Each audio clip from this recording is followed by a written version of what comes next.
મહિલા અને બાળ વિકાસ વિભાગની આઈસીડીએસ યોજના અંતર્ગત અમદાવાદ ઝોન દ્વારા મહિલા અને બાળ કલ્યાણ મંત્રીની અધ્યક્ષતામાં ટાઉન હોલ ગાંધીનગર ખાતે અમદાવાદ ઝોન કક્ષાનો પોષણ ઉત્સવ યોજાયો. મહિલા અને બાળ વિકાસ વિભાગની આઈસીડીએસ યોજના અંતર્ગત અમદાવાદ ઝોનની વિભાગીય નાયબ નિયામકની કચેરી દ્વારા પોષણ ઉત્સવ 2024 ટેક હોમ રેશન અને મિલેટમાંથી બનતી વાનગીની પૌષ્ટિક વાનગી સ્પર્ધાનું આયોજન મંત્રી મહિલા અને બાળ કલ્યાણ તથા સામાજિક ન્યાય અને અધિકારી ભાનુબેન બાબરિયાની અધ્યક્ષતામાં થયું હતું.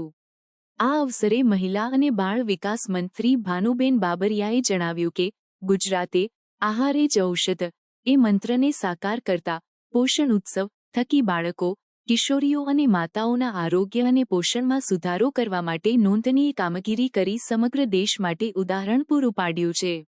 આ ઉત્સવ થકી વધુને વધુ લોકોને પોષણ યજ્ઞમાં જોડાવા અને વડાપ્રધાન નરેન્દ્રભાઈ મોદીના વર્ષ 2047ના વિકસિત ભારતની સંકલ્પનાને પૂર્ણ કરવા ભાગીદાર થવા આહ્વાન કર્યું હતું.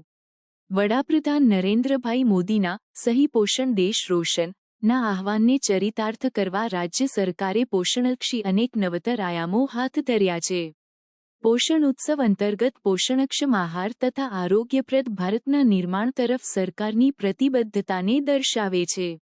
પોષણ ઉત્સવ થકી વિવિધ થીમ અંતર્ગત પોષણ પ્રત્યે જાગૃતિ લાવવા પોષણ આહારને પ્રદર્શિત કરતી પૌષ્ટિક વાનગીઓ રજૂ કરાઈ હતી.